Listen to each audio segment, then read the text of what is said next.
Welcome to our channel. Today we how to activate Notion Workspace permissions on US Teams, detailed guide step by step clearly. To activate Notion Workspace permissions on US Teams, begin by logging into your Notion account. Once logged in, navigate to the sidebar on the left side of the screen.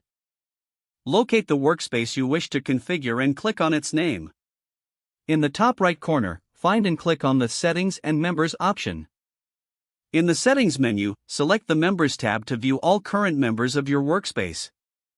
Here, you will see a list of all team members along with their current permissions. To modify permissions for a specific member, locate their name in the list. Click on the drop-down menu next to their name to view permission options.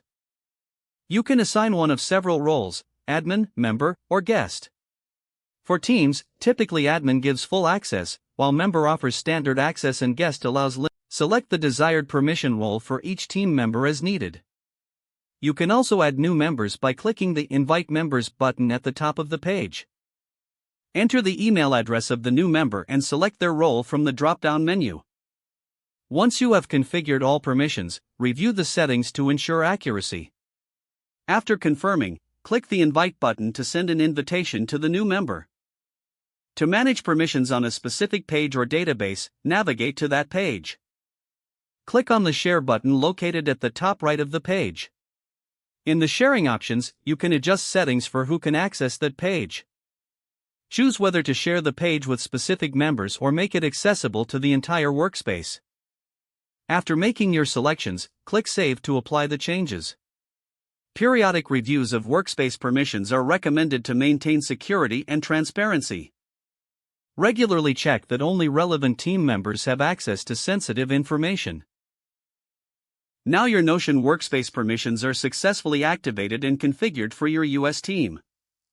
If the page does not load, refresh the browser or try again in a private or incognito window.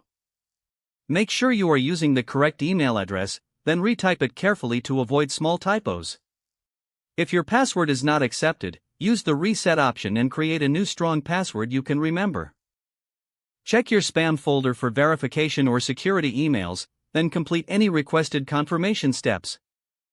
Enable two-factor authentication if available to improve account security and reduce unauthorized access risk.